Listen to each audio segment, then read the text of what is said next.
State's most watched news starts now. Good morning. Welcome to the KOAM Morning News. We find ourselves at 5 o'clock. I'm Michael Hayslip. Now, we've got a beautiful day ahead of us from the Skywatch storm tracker, where we're going to have temperatures approaching 70 degrees later on this morning. A little light cloud cover up to the north right there. The majority of the 4 states staying clear, but we do have dense fog advisories following where we're picking up the clouds. Also, too, remember the flashing green right there and the darker green. That's going to indicate river-specific flood warnings running all the way until Wednesday. So the flood advisories, along with the dense fog, really dominates the upper Midwest for the time being, with temperatures sitting right now at 42 in Miami, 42 in Joplin, 39 in Miami. Let's roll a pair of 41s up in Fort Scott and in Nevada. Quiet Midwest, that big storm system that we had over to Mississippi yesterday, it's already pushed off to the mid-Atlantic right there. Everything that we see up to the north will stay way far to the north of us into the upper plains. Our weather trend is going to give us sunshine early, gradual cloud cover building, but still up to around 70 degrees. Now we know we've got a system coming just in time for St. Patrick's Day. That'll originate off to the west and to the south. And as it rolls through early Wednesday morning, thunderstorm activity, more heavy rain. So not going to be surprised with what we had coming off of late last week and through the weekend if we don't see the reemergence of the flood warnings, as this will persist all the way from Wednesday night into Thursday. I don't think we're going to get cold enough for any of that to flip over. When we look at the 7-day forecast, we are going to have a cold front on the backside of it. It's going to drop us down to the 40s on Thursday as the rain rolls through. Chilly weekend, at least we stay dry for Friday and Saturday. A little bit of rain there for Sunday, mostly into Monday, but look at those overnight lows dropping back down into the 30s. Tanya? All right, thanks, Michael. Missouri opens up the next tier of COVID-19 vaccine distribution. Phase 1B, Tier 3 started in Missouri yesterday, making the vaccine available to workers in critical infrastructure like education, childcare, and manufacturing. The Jasper County Health Department held a clinic vaccinating more than 300 people, and the owner of a Joplin daycare is excited to finally be eligible. People don't realize our kids worry about this. They hear us adults talk, they hear us worry about things, they see us cleaning all the time, and don't put your fingers in your mouth and don't do this, and they never used to hear that all the time. So I just want to be able to relax and let our children relax, go back to normal. Governor Parson has said he wants to move to phase 2 in 45 days. The state of Kansas is combining phases 3 and 4 of its distribution plan and will move to the next combined phase next week. The new combined phase starts on Monday. Newly eligible Kansans include people 16 to 64 with medical conditions that increase their risk for serious illness from COVID-19, and Kansans who work in critical infrastructure and cannot do their job remotely. The new phase will add around 600,000 Kansans to eligibility for the vaccine. If you're in this next tier of Missouri's COVID-19 vaccine distribution or the next phases in Kansas, you can go to our website to find a list of upcoming vaccine clinics. And while you're there, if you have any questions for health officials and experts about the vaccine, send them our way. We've provided a form on our website for you to fill out some basic information and pose your question. You can find the form at koamnewsnow.com/vaccine. The disease has taken 2 more lives in Jasper County. The latest victims are a woman in her 70s and a man in his 80s. That brings the total number of COVID deaths in Jasper County to 151. That does not include deaths in Joplin. You can find the latest COVID statistics for other area communities at koamnewsnow.com. The number of new coronavirus cases in Oklahoma is dropping. Johns Hopkins University says the rolling average of new daily cases in the state is down 37% over the past 2 weeks. The Oklahoma State Department of Health says the state added 492 new cases on Sunday.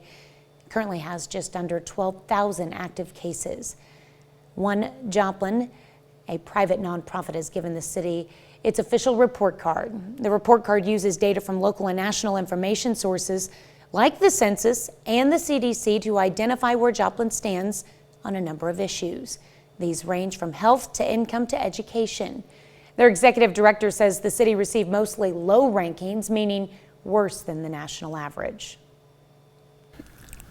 Missouri lags behind the nation in some areas. And so when we lag behind the state, then we have a lot of work to do. But we are seeing improvement. Some improvements include lower numbers of child neglect and teen pregnancy, as well as lower out-of-home placements. The Kansas Housing Resources Corporation launches a program to help Kansas renters who are hurt financially by the pandemic. The Kansas Emergency Rental Assistance Program is designed to decrease evictions and increase housing stability. It'll help Kansas residents with rental assistance and home energy costs. Those energy costs include electricity, gas, water, wastewater, trash, and internet. To sign up, check out the link on our website. Well, between the pandemic and changing social times, many businesses are making changes to keep up, and the newspaper industry is no exception. The Joplin Globe cut back on print editions last year, printing newspapers only 5 days a week. The 2 print days they canceled were Saturdays and Mondays. Now the Globe has announced it's discontinuing the Sunday print edition in favor of a new weekend paper published on Saturdays. Many readers have said that they were sad to see the Saturday print edition go. And so, I'm sure there will be some readers that prefer having it on Sunday and some that prefer having it on Saturday. But we think for the long term that this is the best decision. Brindle says they expect to see some cost savings with the change and no employees will be cut. The first weekend edition will be published on Saturday, April 3rd.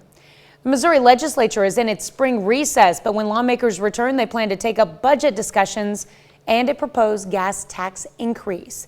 The state, which has the second lowest gas tax in the country, behind only Alaska, is weighing a bill that could raise nearly $500 million once the increase is finished. The bill would increase the gas tax 2.5 cents per year, starting this October and continuing every year until 2026. If passed, it's expected to raise about $460 million once it's fully in place. The bill is modeled off of a South Carolina law that includes an option for drivers to get 100% rebate on the new tax if they turn in their gas receipts from the year. Otherwise, the money will be spent on transportation and road infrastructure. It's 5:07. Roll sunrise at 7:27 this morning. Mostly sunny skies, pushing up into the 70s later on. It's going to be a delightful Tuesday. But remember, we've got thunderstorm activity. It's going to build down in central Oklahoma and out in central Kansas and then make its way for us. For St. Patrick's Day, we are going to get some heavy rain and some thunder and lightning tomorrow morning. That's a look at this morning's top stories and weather in our first 7 minutes. Coming up on the KOAM Morning News, an immigration crisis.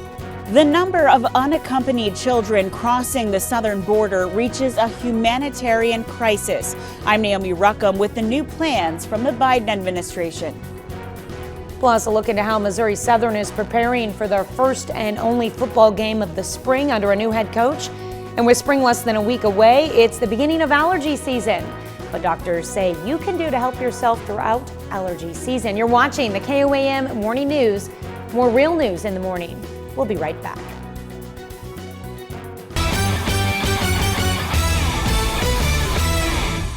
Missouri's COVID-19. Third one, but it's game week for Missouri Southern football. Lions face Southern Nazarene on Thursday, their only game of the spring and their first game under new head coach Atiba Bradley. Our own sports director, Jacob Leonard, with the story.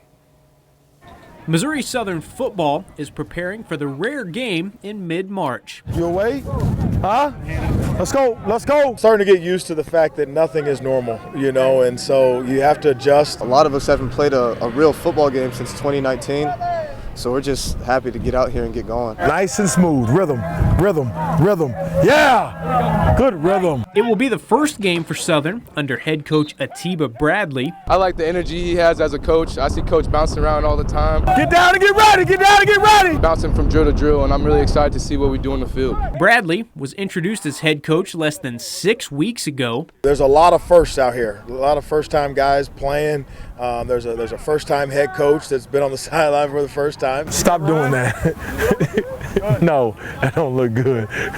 Going into this, we know there's going to be a ton of mistakes. You're pushing them into your body.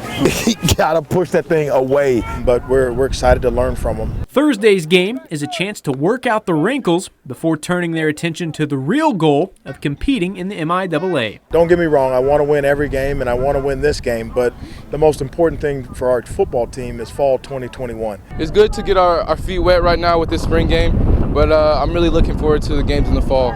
Width is more important than depth. They're not lining up tight to stay tight. They're lining up tight to expand. We just got to make sure we're progressing with our schemes and making sure that we're establishing the culture that we want. Missouri Southern's game against Southern Nazarene begins 3 p.m. on Thursday. It'll be down in Bethany, Oklahoma. Pittsburgh State Gorillas finishing up a series against Washburn, a doubleheader yesterday. Now, Pittsburgh State dropped the series opener on Sunday. The Bats came out 15-14. Game one, another high-scoring affair, but Pitt State falls 13-10. Blaine Ohlmeyer, he did go 2 for 4 with a triple and a pair of RBIs. Game two, Pitt State trying to avoid the 3-game sweep. We've got 2 on for Garrett McGowan in the first. Hiya! Look at the right fielder. He's just like, I don't even know why I turned around.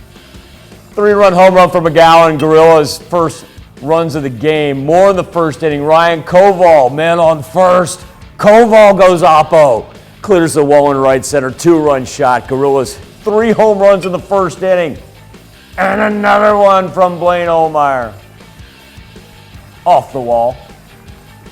Aaron Guards this time into the right field corner. Scores Cruz Aranda. PSU puts up 7 on Washburn in the first inning. Now the Ichabods made it a little bit tighter, but Pitt State would prevail and finally take the series finale. Final score, 9-8. Still to come on the KOAM Morning News, outrage in the UK after a police officer is charged with the kidnap and murder of women. And a check on our 7-day forecast when the KOAM Morning News returns.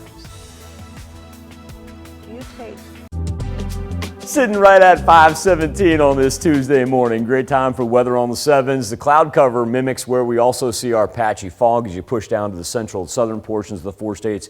It remains clear, but our dense fog advisories have spread just a little bit to the south right there, encompassing 3 additional counties from where we started the show, lasting until 9 a.m. Don't forget that dark green right there, Osage, Little Osage, Marmonton, Sac, and Neosho Rivers, all with flood warnings ranging until Wednesday. So we got a little bit before everything's said and done. Look at how far the fog spreads there to the north. And of course, you got additional flood warnings just kind of scattered with all that rain that we had from last week and through the weekend. 42 in Joplin right now. Let's go 41 in Neodesha, though 42 in Carthage, and let's roll 39s in both Miami and in Grove. For the bus stop forecast, we will call sunrise 7:27 on this Tuesday morning. I guess see a little clouds kind of come and go, not much, and close to 50 degrees by the time we get to 9 a.m. Almost mimics yesterday, to be honest with you, minus the fact that it's not going to be as windy as what it was yesterday. Just a little southeast breeze at 5 to 10 miles per hour.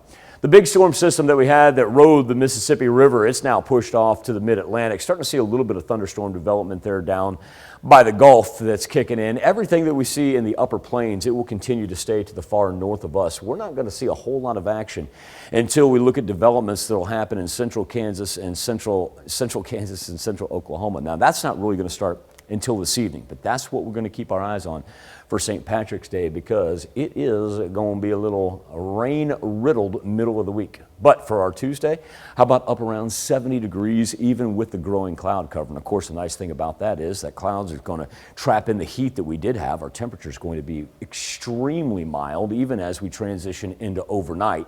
But of course, with the added warmth comes the instability and the thunderstorms. So here's what we'll do. Clear off a little bit for the evening hours, and then we'll watch it roll in. And so it'll be here just in time for our Wednesday morning drive, and we will see some heavy rain with it. And you can tell there's a cold front on the backside as some of this begins to flip over. And even as it makes its way through the 4 states, we're not going to be widespread or anything, but it's going to last into Thursday morning. Oh, look at that right there. I see a snowflake or two. Now, it's not going to have any travel impacts. Our ground is too warm for that. But at the same point in time, it is going to result in some cooler temperatures here for the latter half of the week, as we're down to the 40s and 50s with overnight lows dropping back into the 30s. Time now to turn our attention to the KOM News Now Facebook page as the immigration crisis worsens on the southern border. The federal government is working to find housing for thousands of unaccompanied minors. Naomi Rockham has more on what the Biden administration plans to do as political finger-pointing heats up. A backlog of unaccompanied migrant children is causing a growing crisis at the border. The U.S. Border Patrol is holding more than 4,200 minors without parents in overcrowded processing facilities, according to government records reviewed by CBS News. It's a more than 30% increase over last week. It's very difficult and challenging. And obviously, these TBP facilities are not made for kids. Nearly 3,000 of those children have been in Customs and Border Protection custody for more than 3 days, longer than the legal limit. A temporary tent facility 500 miles south of Dallas is holding more than 1,000 children and teens, some as young as 4.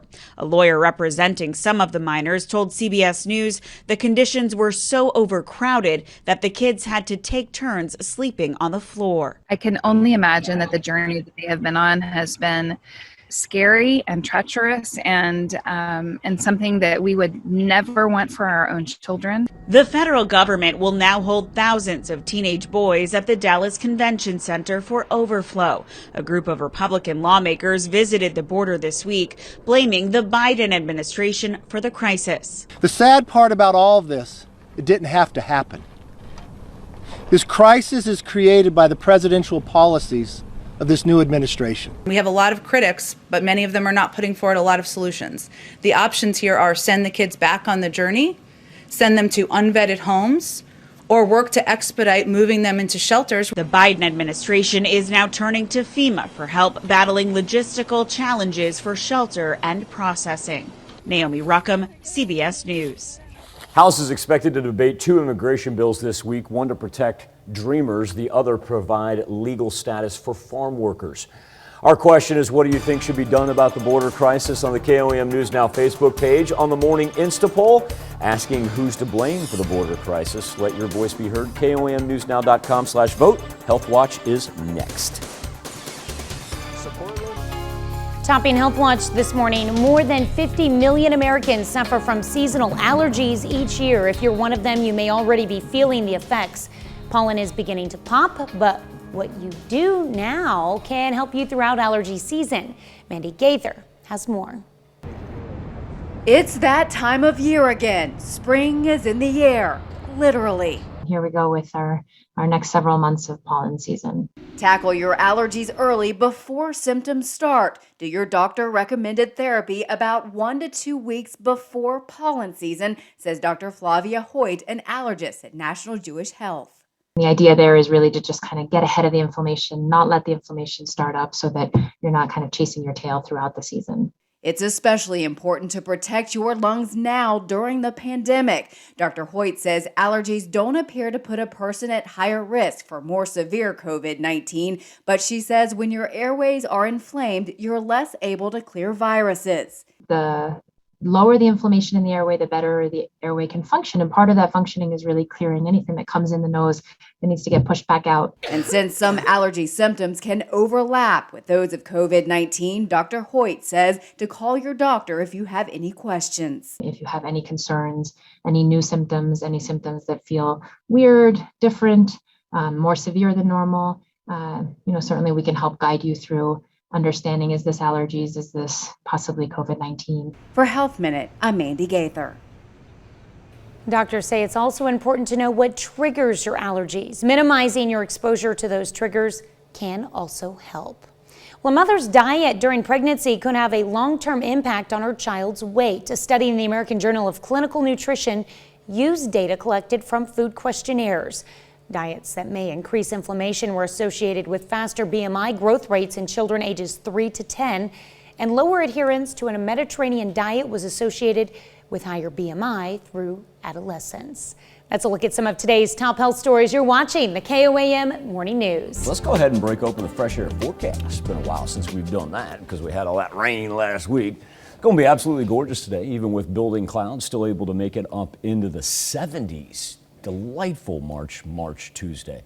But We know we've got rain on the horizon, so get outside and enjoy today. It's not going to be too windy either.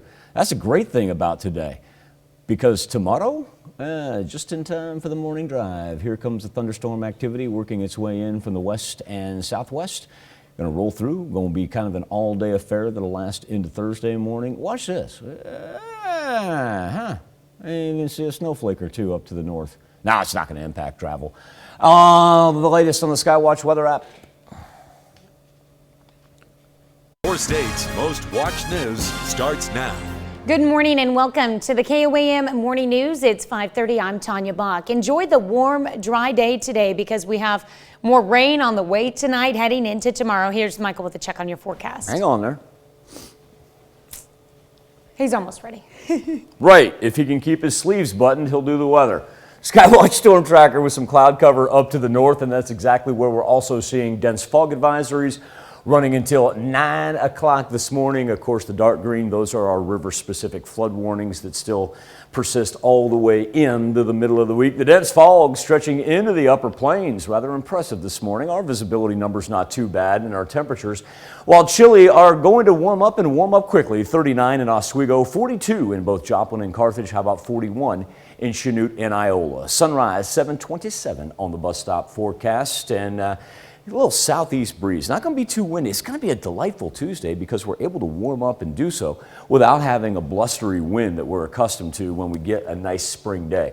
As far as our weather trend goes, how about low 70s later on this afternoon, even with growing the clouds, and then, with the cloud cover. Guess what's coming? We've got some thunderstorm activity. Be nice if I got out of the way here. Check out the left-hand portion of your screen as it begins to build over central Kansas and then rolls up through Oklahoma as well, just in time for the Wednesday morning commute.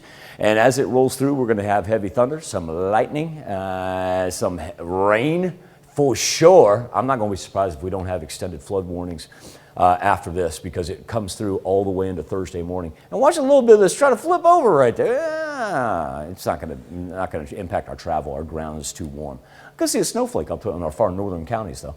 And cold front on the backside of it, down to the 40s and 50s. Overnight lows sinking into the 30s. Tanya?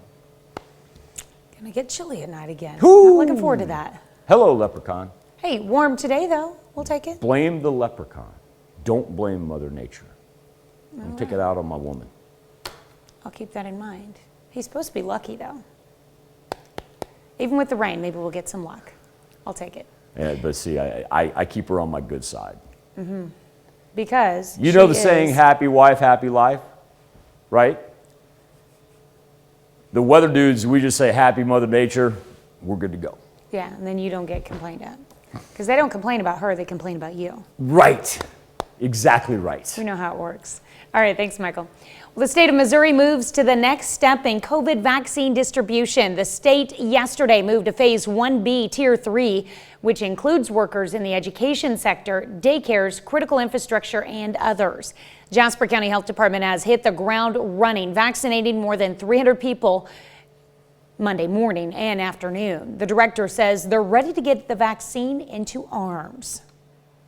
Even though there are a lot of people that are not vaccinated yet, we are starting to see our clinic scheduling decrease a little bit. So I think by opening this up, it'll allow us to get more people qualified and allow more people into the clinics.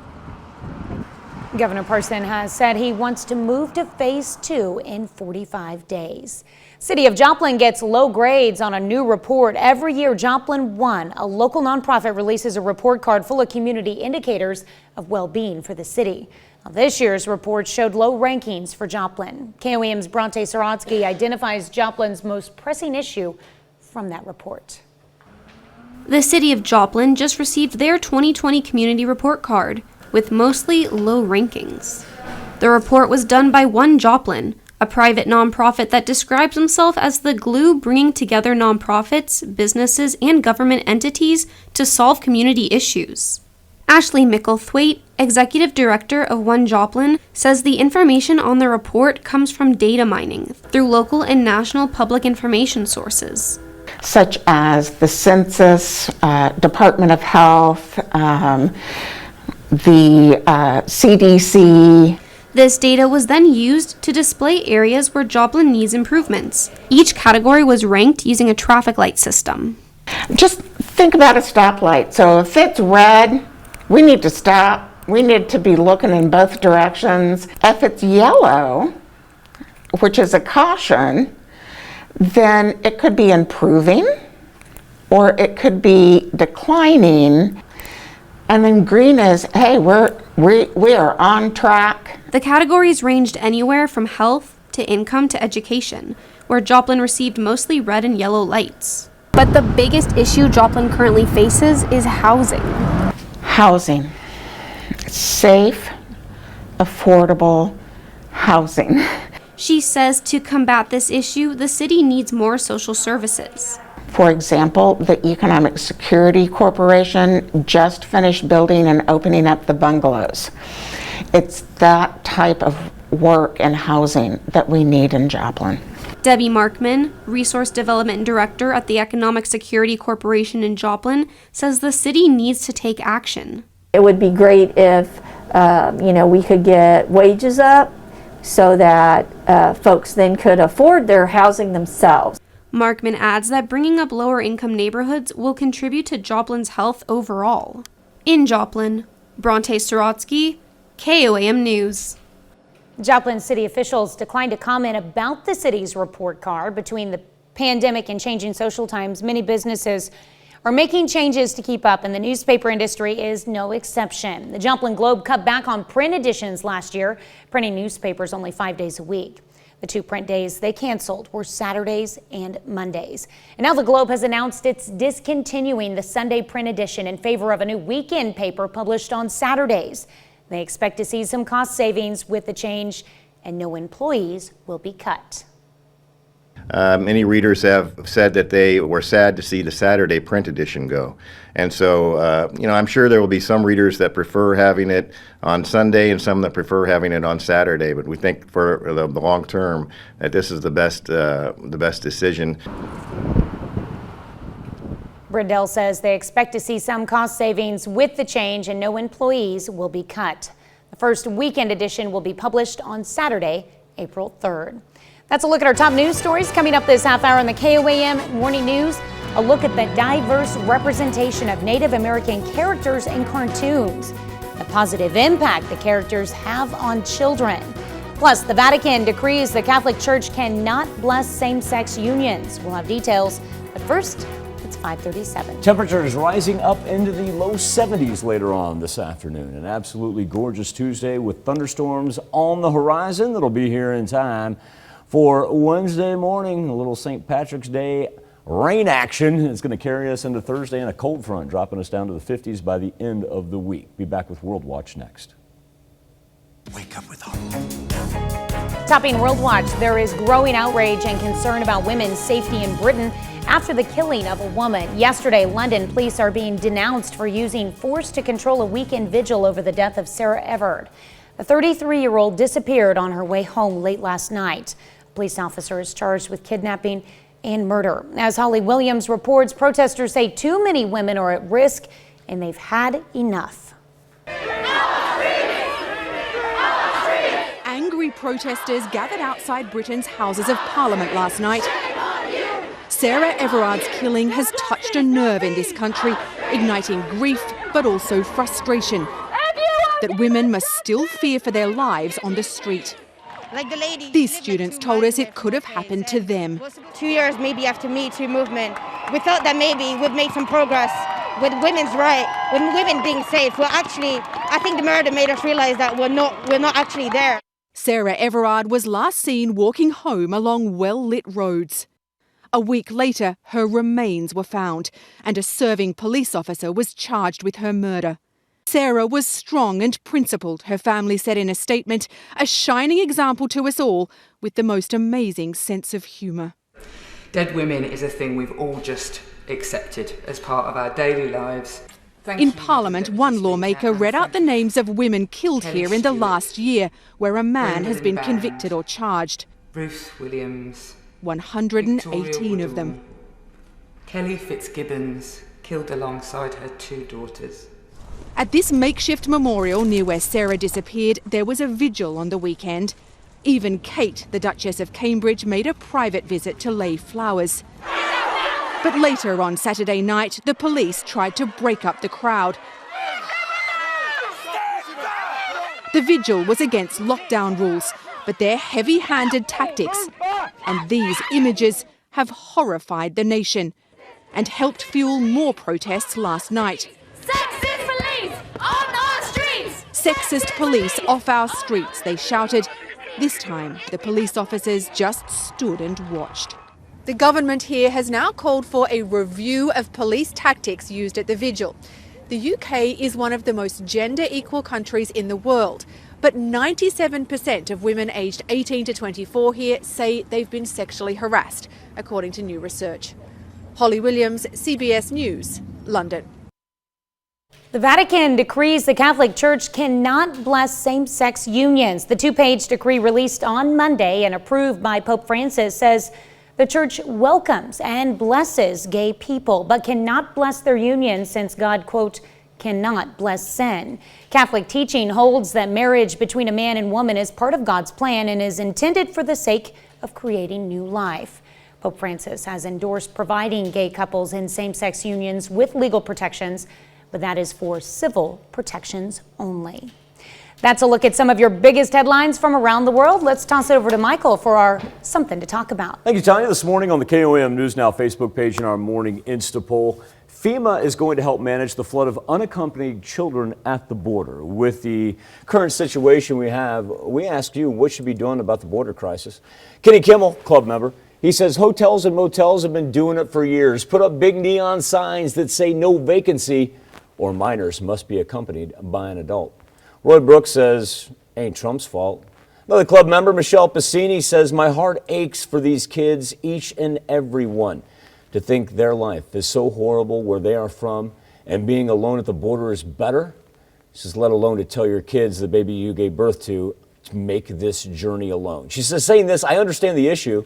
The USA is taking everyone in. Wish more could be done, like ideas on making their cities and homes safer, so this was not the only option. Morning KOM and Mama, we say morning Michelle. Barbara Bevins, she says, build that wall. Rocky Cunningham, seems fairly simple to me, Rocky says. Appoint Donald J. Trump to maintain and enforce border security. Love you, Aunt Pat. And the more I think, the more confused I get. I feel that way as well. Krista McCracken, club member with the 3000 edition. She says, close it back down like the last administration. Dee Bond says, we need to take care of American kids first. She says, send them back.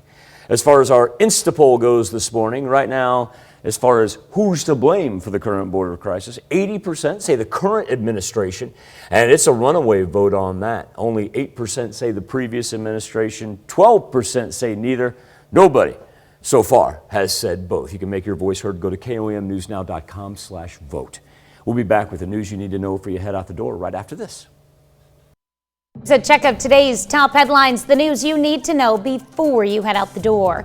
FEMA will manage the flood of unaccompanied children at the border. Republicans blame the Biden administration for the surge. The House is expected to take up 2 immigration bills this week. Missouri opens up the next tier of COVID-19 vaccine distribution. Phase 1B Tier 3 started in Missouri yesterday, making the vaccine available to workers in critical infrastructure like education, childcare, and manufacturing. The Jasper County Health Department held a clinic vaccinating more than 300 people. Governor Parson has said he wants to move to Phase 2 in 45 days. Between the pandemic and changing social times, many businesses are making changes to keep up, and the newspaper industry is no exception. The Joplin Globe cut back on print editions last year, printing newspapers only 5 days a week.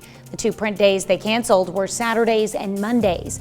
And now the Globe has announced it's discontinuing the Sunday print edition in favor of a new weekend paper published on Saturdays. They expect to see some cost savings with the change, and no employees will be cut. The first weekend edition will be published on Saturday, April 3rd. The Missouri legislature is in its spring recess, but when lawmakers return, they plan to take up budget discussions and a proposed gas tax increase. The state, which has the second lowest gas tax in the country, behind only Alaska, is weighing a bill that could raise nearly $500 million once the increase is finished. The bill would increase the gas tax 2.5 cents per year starting this October and continuing every year until 2026. If passed, it's expected to raise about $460 million once it's fully in place. And that's a check of today's top headlines, the news you need to know before you head out the door. We have dense fog advisories for our counties indicated in gray and the dark green. Those are the river-specific flood warnings that run all the way into the middle of the week. Not too bad of a Tuesday, all things considered, that we're still in mid-March as we're able to have temperatures in the 70s this afternoon. You'll notice the clouds do build there on the weather trend, and that's an indicator of what we've got headed our way just in time for St. Patrick's Day. If you're a radar watcher, it's going to be out to the west and southwest of us. This evening, still looking good, and then it bubbles up and is on us just in time for the Wednesday drive. Thunderstorm activity going to bring us lightning, thunder, and some heavy rain as it rolls through. Once it starts, becomes scattered during Wednesday afternoon, but lasts all the way from Wednesday night into Thursday morning, and yeah, maybe even a snowflake or two up in the far northern counties. Now, the ground is too warm to have it affect travel at all. We do have cold temps on the backside of it. Look at those overnight lows back down to the 30s. And then our daily highs as we head into the weekend only in the 50s. And of course, you can find the latest on the Skywatch weather app.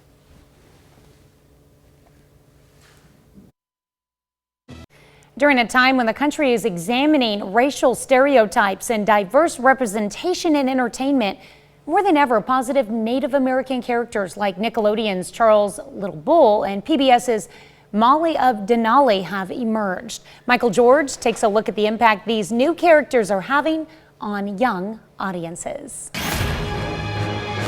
He meant the actual library? Oh, you must be Carlota.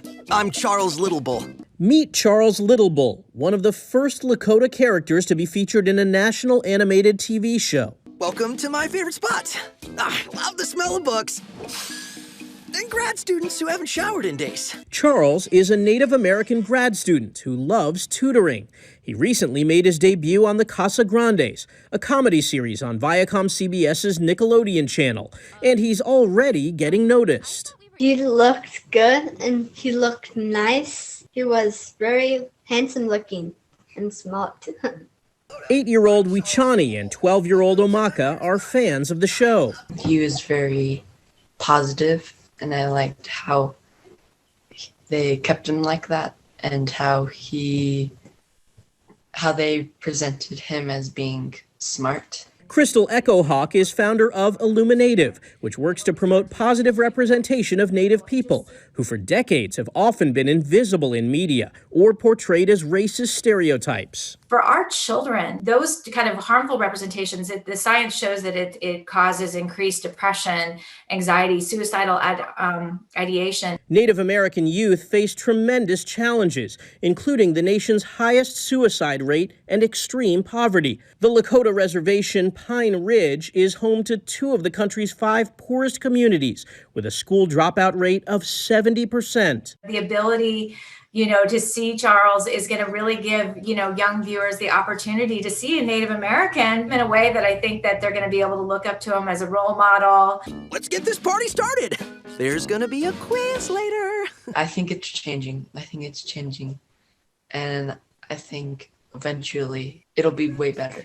A positive change in representation that young audiences hope is just the beginning. Michael George, CBS News. And Nickelodeon debuted the Casa Grandes back in 2019 as a spin-off to the popular series The Loud House. The Casa Grandes features a multi-generational Mexican-American family and centers around an 11-year-old girl trying to survive in a big Midwestern city. Michael?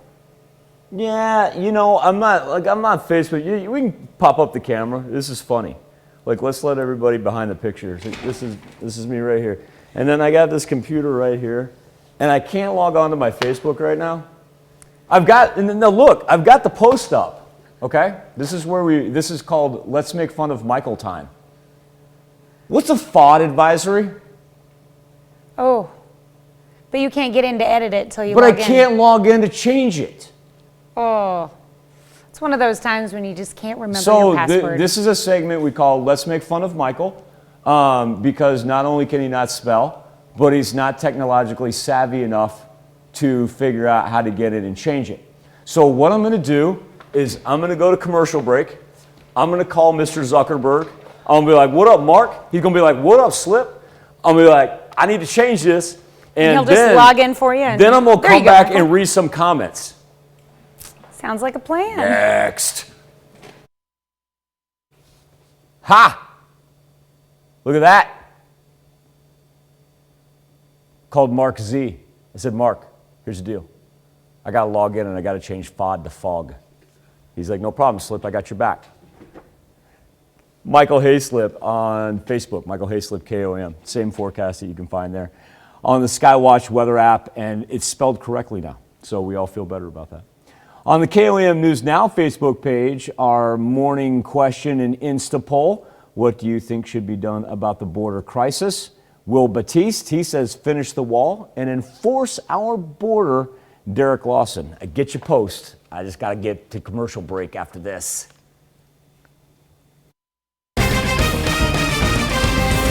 Half a million Missouri residents are now eligible for their vaccine, while a local daycare provider says it's a load off her shoulders.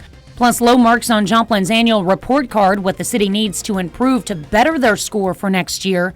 And say goodbye to the Sunday paper from the Joplin Globe, a look at the new printing days and cost-cutting measures. The 4 states' most watched news starts now. Good morning and welcome to the KOAM Morning News. It's 6 a.m. I'm Tanya Bach. Enjoy the warm, dry day today because it's about to change and we've got rain on the way. Here's Michael with the first look at your forecast. And not only some rain, Tanya, but also some much cooler temperatures. Live look outside of Television City. Of course, with daylight savings time, it takes a little bit for the skies to change there. I did see a car drive by, so I know that that image is no longer frozen. So that's a positive thing. 42 degrees is where we stand. A little bit of a wind chill in effect, only feeling it's like 39 right now, but luckily it's not too windy. Skywatch storm tracker void of any precipitation. However, we do have dense fog advisories ranging from central southeast Kansas to the northern portion of both southwest Missouri and SEK, with a dark green indicating our river-specific flood warnings as well. The fog extending all the way into the upper plains. 39 in Pittsburgh, 42 in Carthage, and 41 in Parsons. Sunrise at 7:27 on the bus stop forecast. A little southeasterly breeze even as the clouds begin to ebb and flow. All the major storm systems are going to stay way far to the north and are already from the Gulf out to the mid-Atlantic. So we stay dry and warm on this middle of March Tuesday. Temperatures ranging all the way up into the 70s. Now, future track, as Tanya said, there is thunderstorm activity on the way, and it'll be here for St. Patrick's Day morning. Here it comes on Wednesday as it rolls in from the west and southwest. Heavy rain, lightning, thunder, the whole nine going to roll through into the afternoon and evening hours, carry us all the way to Thursday morning. And watch this. Oh, look at that. May even see a little bit flip over, that cold front on the back side of it. Remember, our ground's too warm. It won't impact travel at all.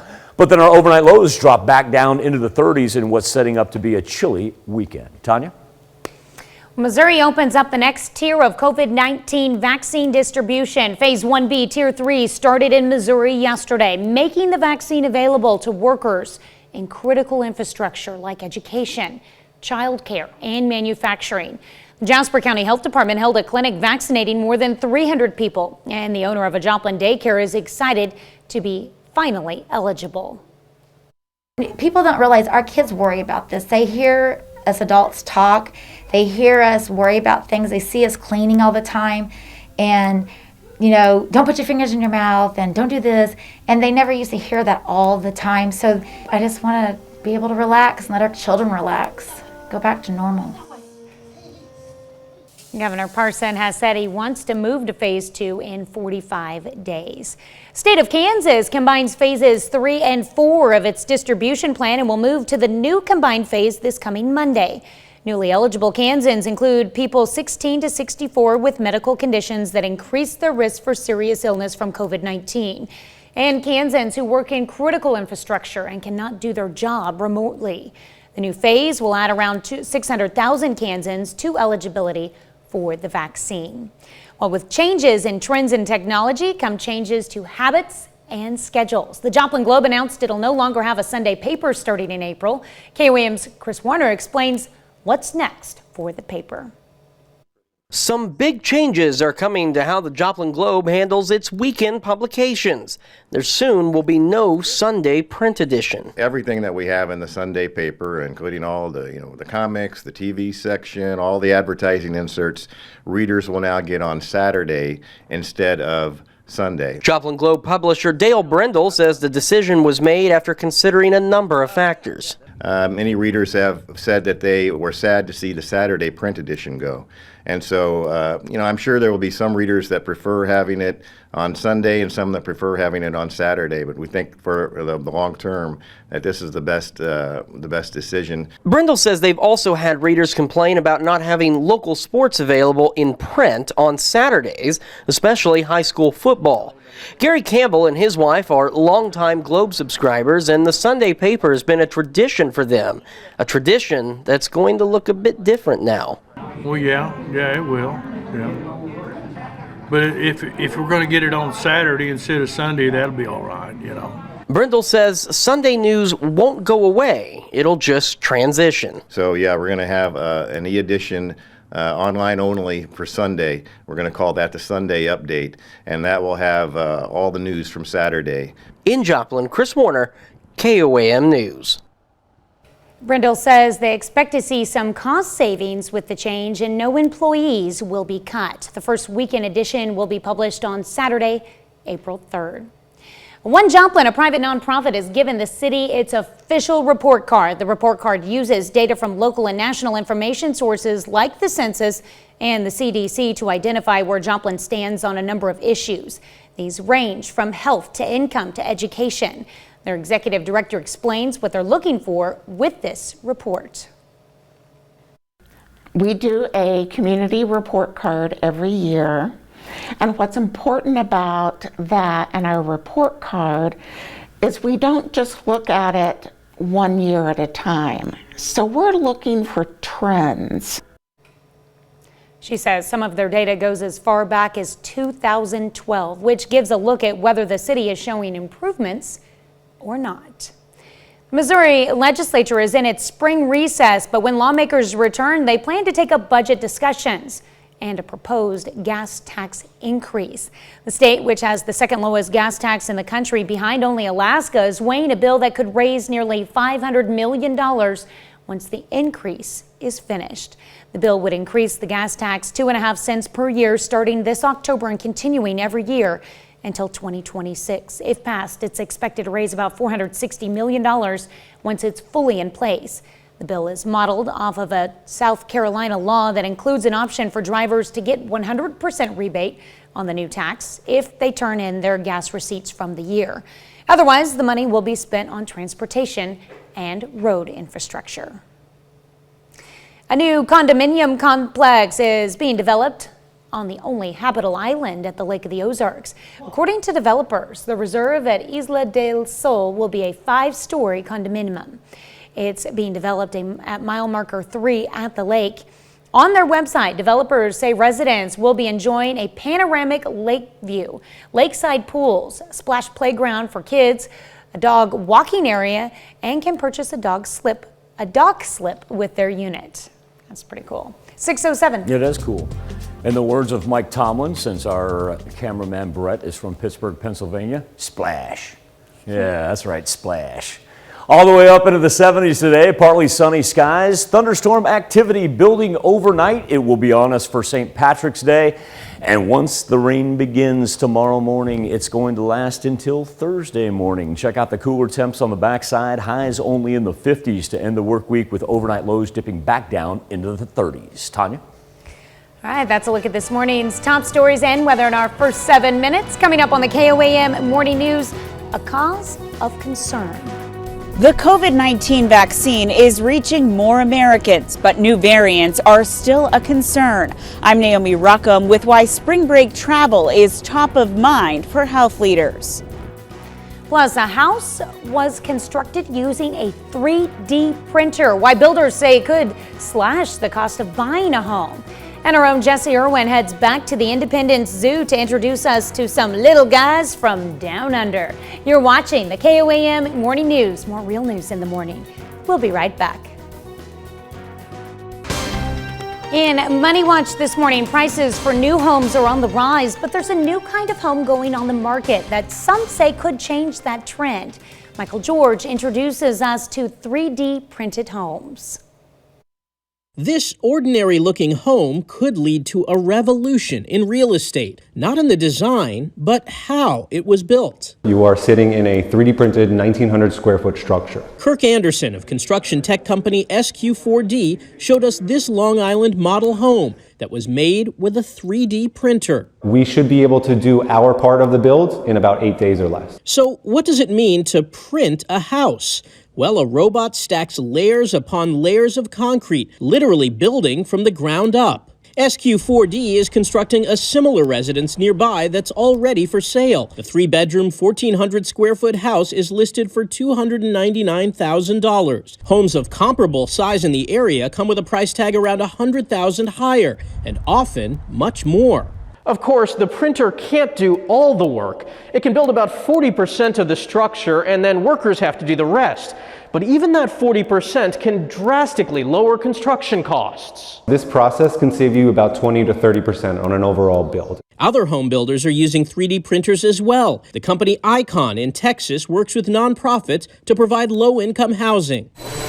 Mighty Buildings in California offers homes that range from studios to 3 bedrooms. The company's co-founder says doing it in a warehouse gives them flexibility. We've developed a unique technology. We can print unique geometries. We can do curves. We can do freeform. SQ4D claims they've already received more than 1,000 offers to purchase the home, a possible indication consumers are ready to accept this new dimension in construction. Michael George, CBS News, Calverton, Long Island.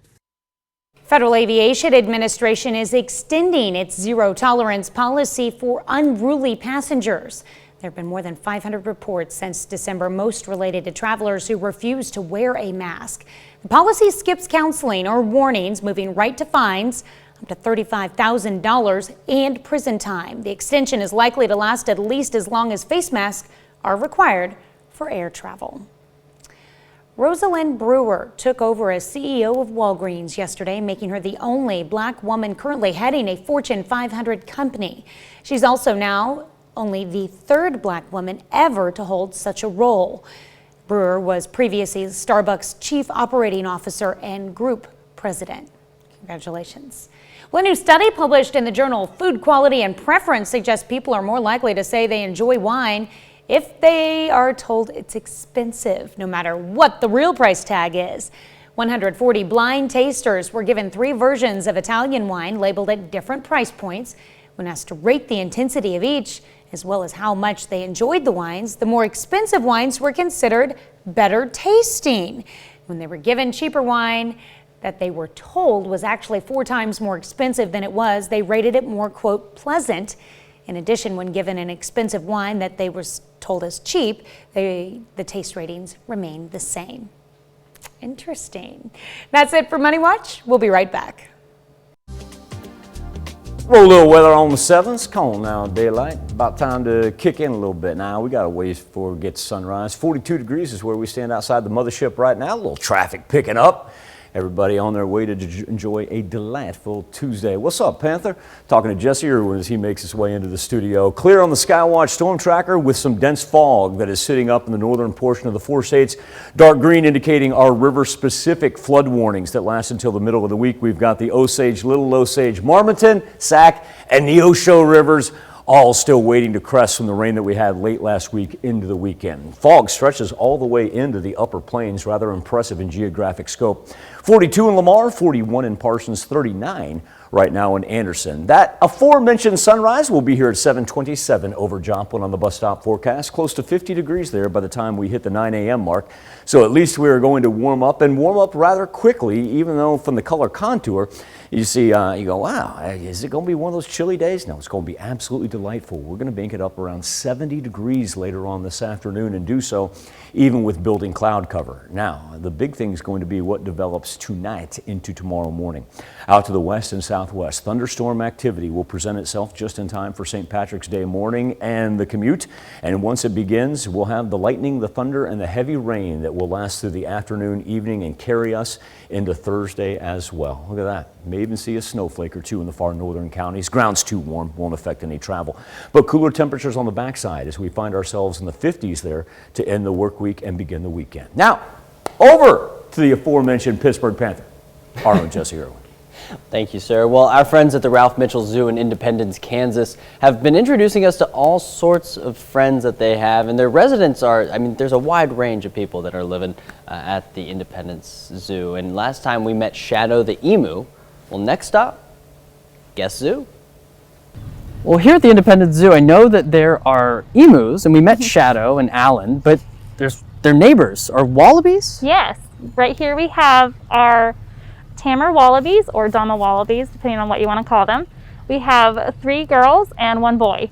Wallabies, clearly they've got a connection to kangaroos. They're essentially the same thing, just smaller, a little bit stockier. Kangaroos are a little bit, obviously bigger, but a little bit leaner. So they're marsupials, so they have joeys in the pouch, and then they can have another embryo in the uterus that lays dormant until lactation is done, and then they give birth to the joey. Yeah, they kind of live in family groups. So we've got our really old female, and our male is about a year old, so he's still pretty young. They have a lot of predators because they're smaller. They're one of the smallest wallabies. So dingoes, pretty much anything that's bigger than them, that's a carnivore, will eat them. Wow, so they've really got to defend themselves. Yeah. What do they do to defend themselves? Their back legs are really powerful, so they can kick if they need to, or they hop away. Main goal is to get away. So what are if they're celebrities, what are their special asks? What are the things that they have to have specifically to survive this and to thrive? They have to have warm shelter, plenty of space to roam around, food and water. Yeah, I see there's balls that they're playing with out here. What are they just throwing it back and forth? What are they kicking it? Oh, we have some food in some of them. Like we have hay in one of them. Sometimes we do have balls just for them to mess around with and play, and they're actually nocturnal, so usually in Australia what they would do is during the day they would sleep in shrublands, kind of hide underneath the bushes, and then at night they would come out to grasslands and forage and find food. See, it was a wallaby. We'll have this segment on our website. We'll be right back on the KOAM Morning News on Fox 14 right after this. Topping Health Watch this morning, more than 38 million Americans are fully vaccinated, but health officials say that's not enough to prevent another coronavirus surge. The 7-day average for deaths linked to COVID-19 is still startlingly high at more than 1,300 a day. CBS's Naomi Ruckham is in New York with the latest on the fight against the virus. Today, Mississippi becomes the second state joining Alaska in allowing anyone 16 and older to get vaccinated. I think that would be great for the Mississippi so we can get back to some kind of normalcy. We all need it. More than 11% of the U.S. population is fully vaccinated, leading many states to loosen restrictions. It's absolutely fantastic to be able to seat more people and make more people happy. President Biden has directed states to make shots available to everyone by May 1st. Shots in arms and money in pockets. The president will travel the country this week promoting his COVID relief bill. We have to prove to the American people that their government can deliver for them and do it without waste or fraud. Today, Mr. Biden visits a small business near Philadelphia, while the First Lady and members of the administration also crisscross America. With the American Rescue Plan, help is here. The head of the CDC, though, is urging Americans not to take a victory lap just yet. She insists a coronavirus surge is still possible if Americans aren't cautious as they travel for spring break. Cases climbed last spring. They climbed again in the summer. They will climb now. Down in South Florida, we came down here from the Midwest to enjoy some sun. Local officials have cause for concern. We've got too many people coming who are just acting out, and we have COVID at the same time. Florida has the most known cases of the highly contagious variants. Naomi Ruckham, CBS News. More than 32,000 Floridians have died from COVID-19. The state is expanding its vaccine eligibility today to anyone 60 and over. The Centers for Disease Control and Prevention may revise its recommendation to distance 6 feet in classrooms. A Harvard study published last week found no difference in COVID transmissions in Massachusetts schools when students distanced 3 feet instead of the CDC recommended 6 feet. Students in that study were wearing masks. The CDC is not quite ready to revise its recommendations yet, but its director says the agency is looking at the possibility. Mental health among teens has been deteriorating during the COVID pandemic. At least their parents think so. A survey conducted in Michigan shows as many as 46% of parents say their teens have shown new or worsening mental health symptoms. It appears to be considerably worse for girls. 1 in 3 of their parents said their daughter's anxiety has gotten worse. 1 in 5 parents of teenage boys said the same. Researchers believe it's due to a decrease in socialization. More than half the surveyed parents said their kids' symptoms improved when they relaxed rules and let them socialize more with their peers. Greenhouse gases are getting higher, and the root of the problem may partially be marijuana. Researchers at Colorado State University found that the growing demand for pot has resulted in an uptick in greenhouse gases. The problem doesn't necessarily lie with people smoking marijuana, but rather the process of growing it.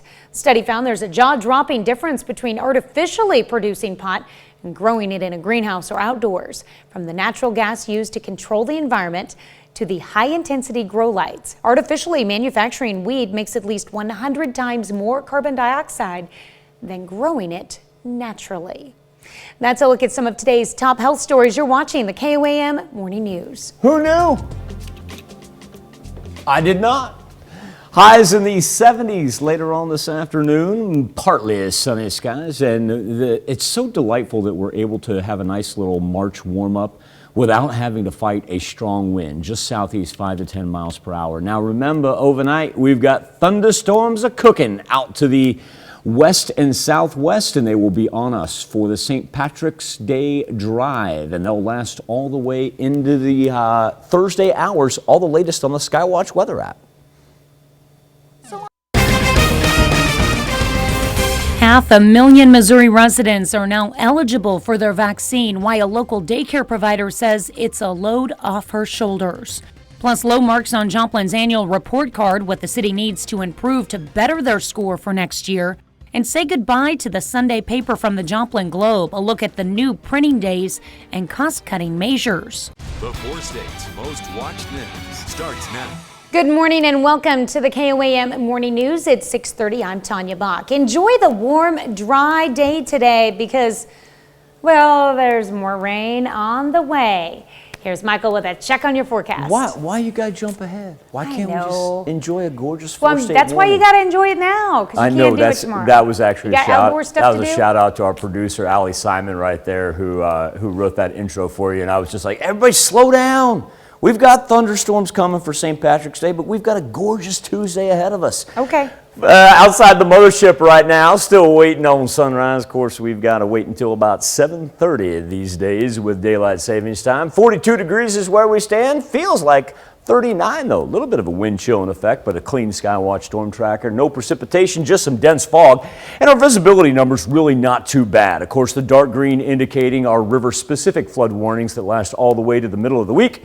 And the fog, look at that, stretching all the way into the upper plains. 41 in Oswego, let's roll 42 in Carthage, 43 in Chanute. As I said, sunrise over Joplin, 727 on the bus stop forecast, all the way close to 50 degrees by the time we get to 9 a.m. And we'll actually be pushing up close to 60 degrees when we hit the noon hour. After that, how about some 70s this afternoon? It's going to be absolutely delightful. And I think the key factor is we're able to do this without having to put up with a strong wind. You know, usually this time of year we get some warmer temperatures. Yeah, it means 15 to 20 miles per hour out of the south. Not today. It's just nice warmth is what we see.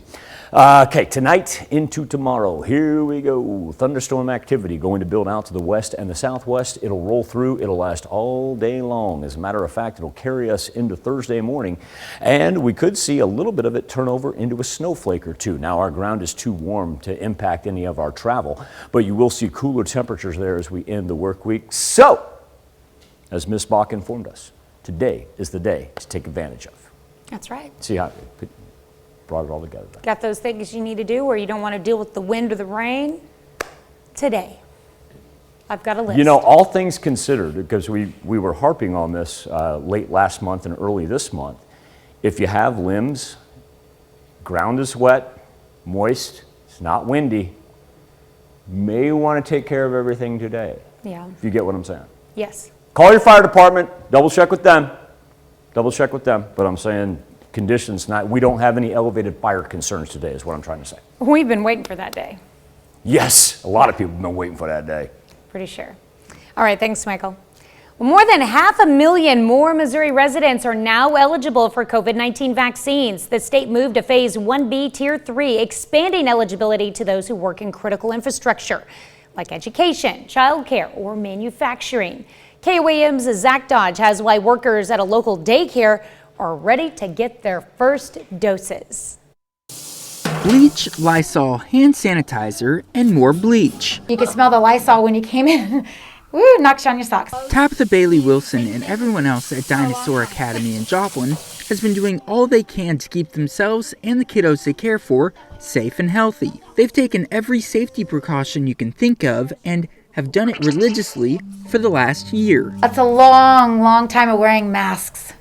But, you know, if that's what protects the kids and protects our families and us, then that's what we have to do. But now they have more of a spring in their step, excited about what they can finally do. We all text each other, one more day.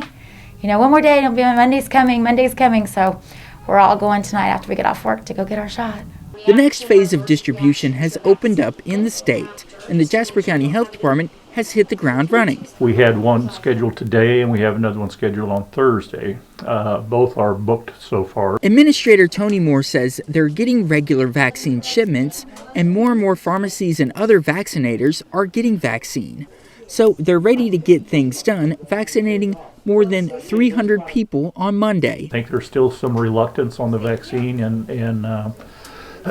some people, and we're hoping that people will go ahead and get vaccinated and help to protect themselves and help to protect the community. For Wilson, she's getting vaccinated to help protect not just herself, but the kids she cares for and their families, so that all of them can sleep a little bit better at night. I just want to be able to relax and let our children relax, go back to normal. In Jasper County, Zach Dodge, KOAM News. Governor Parson has said he wants to move to Phase 2 in 45 days, something Moore says they could be ready for, but they'll just have to see. We'll have a breakdown of who's included in this newest tier on the COVID-19 page on our website, KOAMnewsnow.com. One Joplin, a private nonprofit, has given the city its official report card. The report card uses data from local and national information sources like the census and the CDC to identify where Joplin stands on a number of issues. These range from health to income to education. Their executive director says the city received mostly low rankings, meaning worse than the national average. Missouri lags behind the nation in some areas. And so when we lag behind the state, then we have a lot of work to do. But we are seeing improvement. She says some improvements include lower numbers of child neglect and teen pregnancy, as well as lower out-of-home placements. Between the pandemic and changing social times, many businesses are making changes to keep up, and the newspaper industry is no exception. The Joplin Globe cut back on print editions last year, printing newspapers only 5 days a week. The 2 print days they canceled were Saturdays and Mondays. And now the Globe has announced it's discontinuing the Sunday print edition in favor of a new weekend paper published on Saturdays. They expect to see some cost savings with the change, and no employees will be cut. Many readers have said that they were sad to see the Saturday print edition go. And so, I'm sure there will be some readers that prefer having it on Sunday and some that prefer having it on Saturday. But we think for the long term that this is the best decision. Brindle says they expect to see some cost savings with the change, and no employees will be cut. The first weekend edition will be published on Saturday, April 3rd. That's a look at our top news stories coming up this half hour on the KOAM Morning News. Months after the Capitol insurrection, charges could be upgraded for the 2 men arrested for attacking police during the Capitol riot. One of those officers died the next day. Plus, for our Something to Talk About, we're asking, what do you think should be done about the border crisis? We'll let you weigh in. But first, it's 6:37. Good looking Tuesday, partly sunny skies, temperatures all the way up into the 70s. Absolutely delightful afternoon, but remember, thunderstorm activity begins in earnest tomorrow morning, just in time for our St. Patrick's Day commute, and carries us into Thursday with a cold front on the backside. Be back with Nation Watch next. Topping Nation Watch this morning, more than 2 months after the violent attack on the U.S. Capitol, 2 men are facing assault charges after the FBI says they sprayed Capitol police officers in the face with some kind of toxic chemical agent. One of those officers, Brian Sicknick, died the next day. Britt Conway has a look at what's next in the case, including the possibility of upgraded charges. January 6th, hundreds of rioters stormed the U.S. Capitol. Prosecutors say among them, 32-year-old Julian Ellie Cater and 39-year-old George Pierre Tanios. They're each facing 9 counts for what investigators say happened that day. It's clear that it took a long time for law enforcement to get to this point. The Brian Sicknick case has been a priority for investigators. According to a criminal complaint, the men were, quote, working together to assault law enforcement officers with an unknown chemical substance by spraying officers directly in the face and eyes. One of those 3 officers was Sicknick. Police say he went back to a command center and collapsed. He died the next day. Cater and Tanios faced judges on Monday. Cater's attorney says he plans to plead not guilty. Tanios will have a hearing Thursday on whether he'll stay in jail before trial. Prosecutors say they worry he could run or obstruct justice if he's let out, and that he's a danger to the community. Right now, they're charged with assault, not murder. Investigators didn't say in the complaint whether the exposure to the spray directly caused Sicknick's death. They are keenly focused on trying to find the right evidence to fully understand how he lost his life. What was that, singular moment? We may not get to that. And if they can't, prosecutors still have a powerful tool to make their case. You are also going to have 2 officers who are going to say, I was sprayed in the face with a chemical substance. I'm Britt Conway, reporting. Pictures of both Cater and Tanios had been on FBI flyers for weeks when court papers say a tipster identified them, saying the 2 grew up together in New Jersey. Also from New Jersey, Officer Sicknick. President Biden heads to Pennsylvania later today and Vice President Harris to Denver as part of their push this week to talk about the newest coronavirus relief package. The financial help comes at a critical time during the pandemic when a growing percentage of Americans are starting to ignore COVID-19 precautions. States including Texas and Florida are overflowing with spring breakers, and some doctors fear they could feel another spike in cases. 50% of registered voters in New York say they do not think embattled Governor Andrew Cuomo should resign. The governor has been getting a lot of pressure to step aside after being accused of sexual harassment by former employees. Cuomo has also been getting flack for his handling of COVID-19 deaths at state nursing homes. In a poll released Monday by Siena College, 57% of people said they were happy with the way the governor has handled the allegations. That's a look at today's top national stories. Let's check back in with Michael for our Something to Talk About. Thank you, Tanya. This morning on the KOAM News Now Facebook page and our morning Insta poll asking who you think is to blame for the current border crisis. And we'll continue our comments with John Trebian. John writes, ask President Trump, he had the right idea, come across legally. Joe Biden made the mess. Good morning, KOAM. Good morning, America. Good morning, John. Candy Misty Forest. You know what, Candy, I'm going to finish off with yours. Michael Arrowwood says, I thought Trump was building a wall. And Aunt Pat with more love.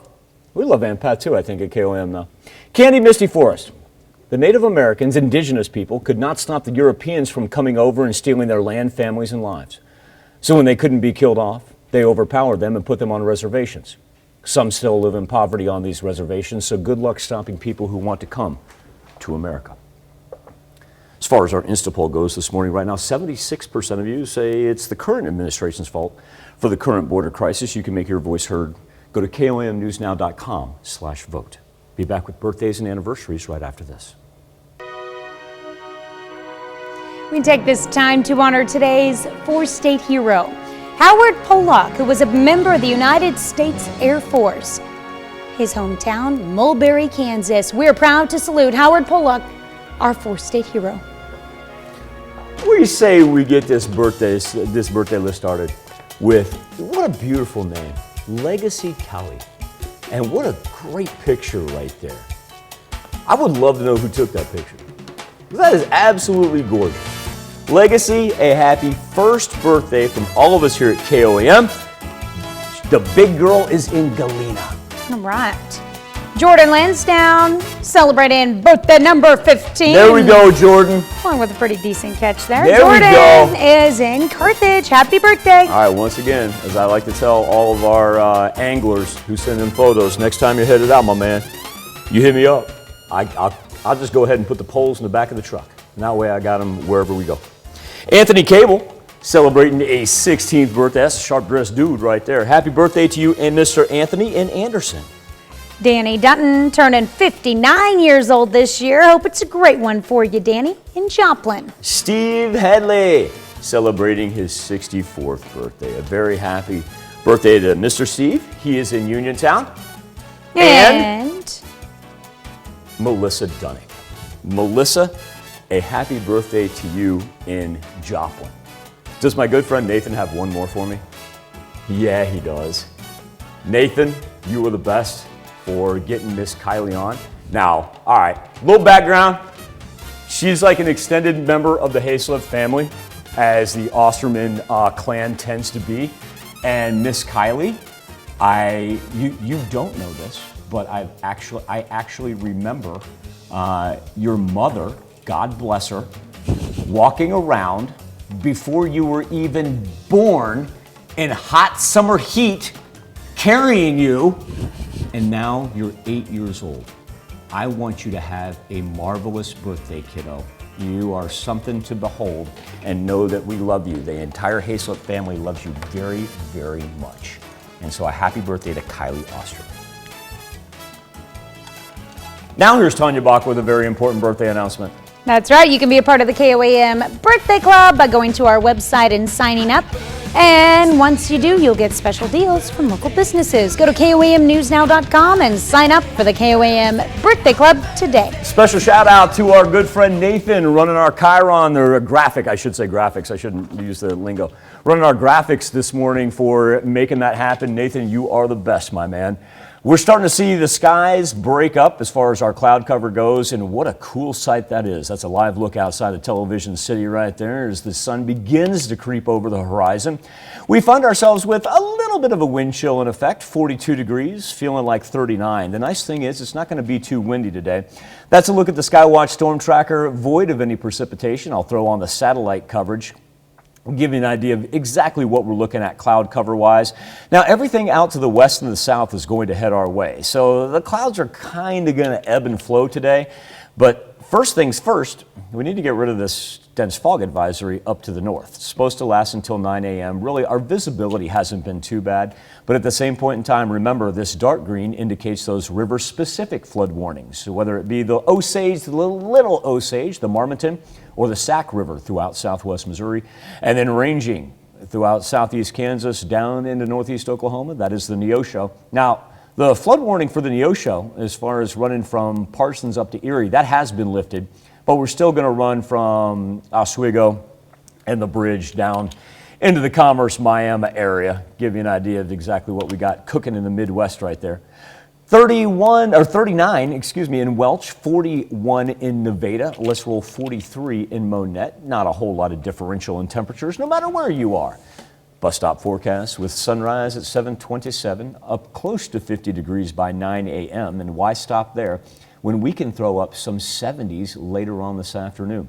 Now, we got some changes on the horizon. That's going to be for St. Patrick's Day. We're going to roll the thunder, the lightning, and some pockets of heavy rain all throughout Wednesday. Not just a morning affair. Nope, this will last all the way into Thursday as well.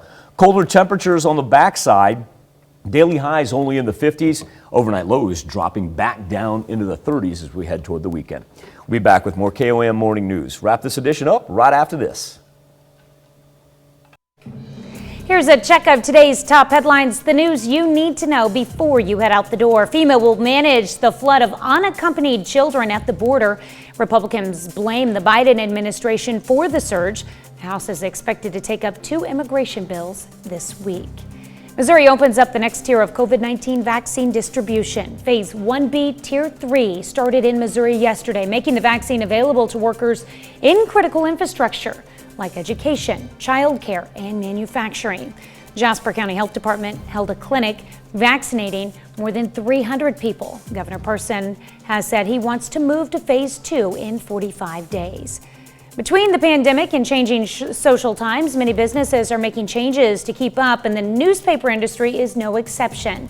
The Joplin Globe cut back on print editions last year, printing newspapers only 5 days a week.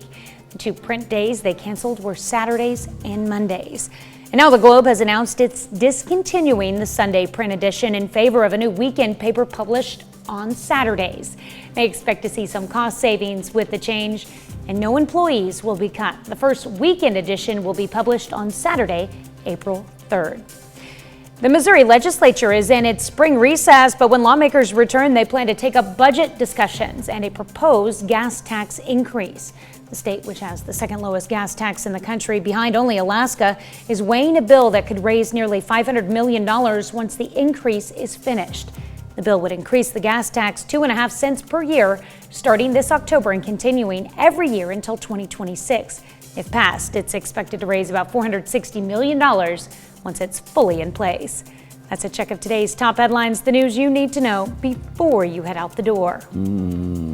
So we're updating the severe thunderstorm risk model here for Wednesday. I'll tell you what, you take a line from about Little Rock to Memphis, and it's looking nasty. We're going to get thunderstorms tomorrow morning through the afternoon hours, but this thing looks like it wants to build as it moves off to the east. Today's going to be fine. Let me come back to today. Today's going to be 70s. It'll be absolutely glorious. Now, tomorrow morning, the thunderstorms build. For us, you know, heavy rain and thunder and lightning. Look down on the bottom right, though. See that thing roll through right there? And it continues to roll through. So let's consider ourselves kind of fortunate. We'll have the reemergence of flood warnings. That is for sure, especially with our rivers and whatnot. Cold front on the backside of it. But I think as we continue over here at a Fox 14, we're going to concentrate down on what's to the southeast of the 4 states and kind of pay attention to that as this develops for tomorrow. All right, we'll keep an eye on that for sure. Yeah. Well, coming up today at noon, we're making an Irish cream cake in the Mr. Food Test Kitchen. And are you busy? Say what, man? Are you busy? Like, are you I'm telling you, like I was updating this on the fly during the commercial break. I'm looking at this now. I'm like, I just wondered if you had plans for the next hour. Can I go to Fox 14 with you guys? I don't know. If you'll have me. If we'll take you with us. Yeah. Did you get your password figured out? Oh, I updated it while you were gone. Good. I called Mark. I'm like, Zuck, what's up? He's like, Slip, I got you. Are we going back to the zoo? Oh yeah, we're going to the zoo. We're talking 3D printed homes, all that over on Fox 14 in a second. All right, have a marvelous Tuesday. Enjoy some sunshine. We'll do this all again tomorrow morning. And we're going to do it again today at noon.